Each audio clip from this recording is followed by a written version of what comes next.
Hey everyone, welcome to Strange Stories, where we explore near-death experiences and supernatural stories from people who've had a glimpse of the other side. If you enjoy our content, please consider liking the video and subscribing to our channel. Without further ado, let's get to the story of the day.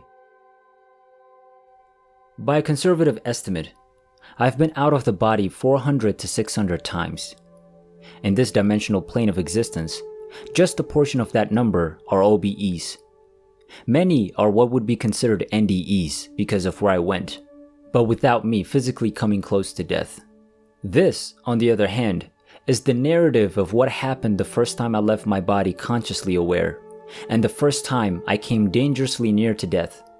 I went to the hospital to have my baby, who was 2 weeks overdue, delivered. My mother accompanied me, and the doctor burst my water in order to induce birth. I instantly puked all over the floor, and my child was born an hour after I went into labor. I stopped breathing around 2/3 of the way through the birth. They couldn't offer me any pain relievers because the delivery was so quick. The anguish grew so terrible that I physically exited my body. It ceased breathing the instant I ejected from my body. My body was dying, but I was no longer within it. It was too strange to put into words the instant I ejected from my body. The easiest way to describe it is to imagine yourself floating in the air in a room and looking down to discover your body lifeless. That was my experience. My initial realization was that I wasn't standing on my own 2 feet. I felt utterly weightless, as if there was no gravity holding me down. The second thing I observed was that I felt fully at ease, which had never happened before in my life. Before that, I had never known true tranquility, but I was entirely at ease and unafraid in that moment. The third thing I observed was that being out of my body didn't feel strange at all. It was as if a part of me had unconsciously remembered existence before I had a physical body. It seemed as if being outside my body was my natural state and being within my body was abnormal. That's exactly how it felt to me. When I looked down at my body, I noticed the nurse hurrying out of the room, frantic to grab equipment.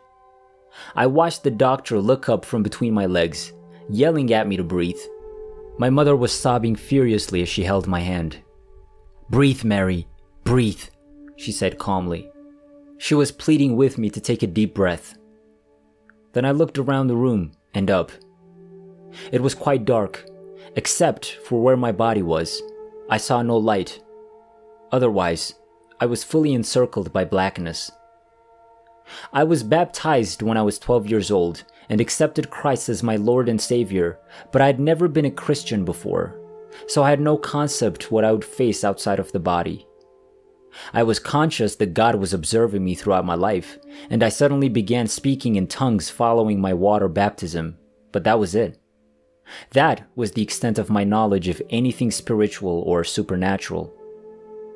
I gazed up at the ceiling, curious to see if I might fly through it and escape. I'm not sure why I wanted to do it.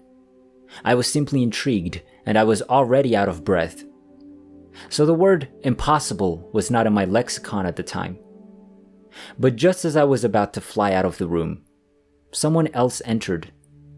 I couldn't see who it was, but I believe it was an angel or Jesus. But I had no idea who it was at the time. I felt his presence enter the room and slowly approach me.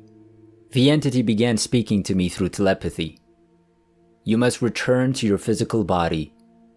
It's not your time yet," he told me.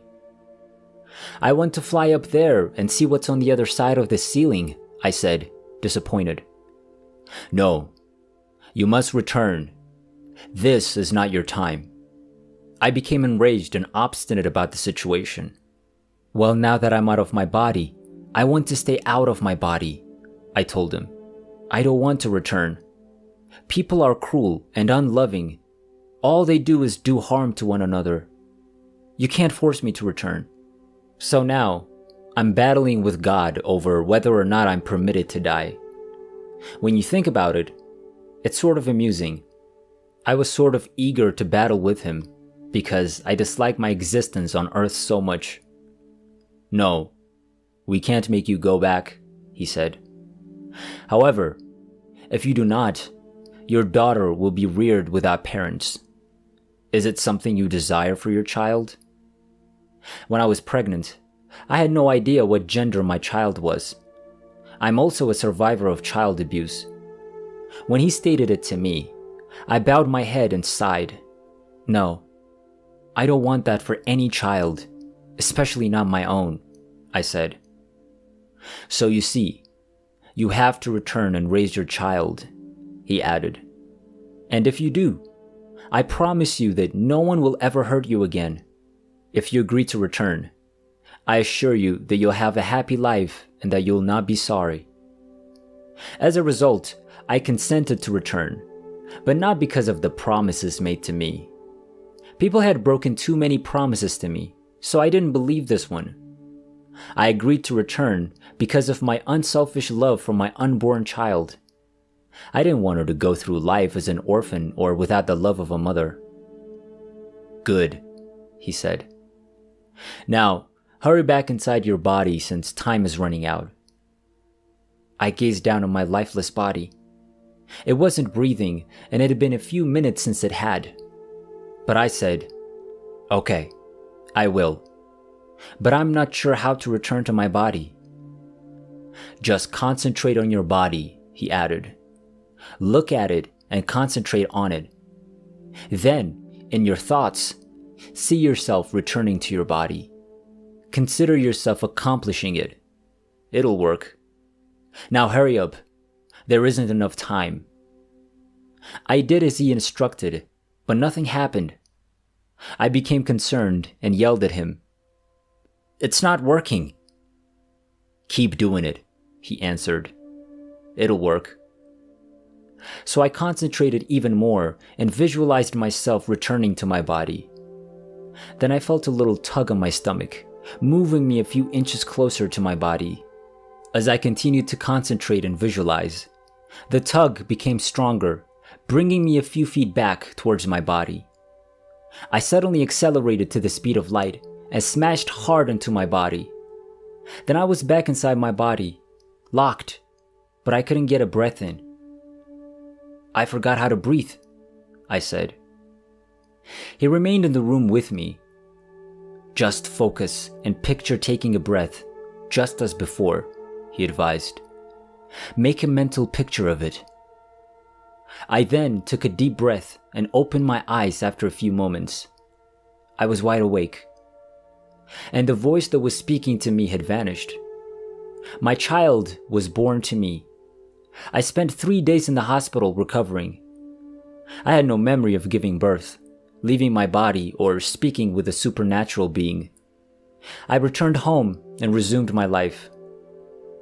I was lying on the sofa folding clothes a few weeks or a month after I got home when I started experiencing memories to giving delivery. I started having strange dreams about being outside of my body and talking to someone. I had a perplexed expression on my face and glanced at the wall, telling myself that these recollections made no sense. I was really taken aback and just stared at the wall. Then I reached over, picked up the phone, and dialed my mother's number. I inquired of her. Hello, Mom? Did something awful happen to me during my pregnancy? I'm experiencing flashbacks of when I stopped breathing. Yeah, we almost lost you, Mary, Mom responded. You stopped breathing for a few minutes, and I was upset and crying, but I was relieved when you resumed breathing. Thank you so much. I had forgotten about it until now. I hung up the phone, my eyes widening, because if my recollection of almost dying was correct, then the rest of my memories of childbirth were correct as well. Being out of body, the debate on the ceiling, everything.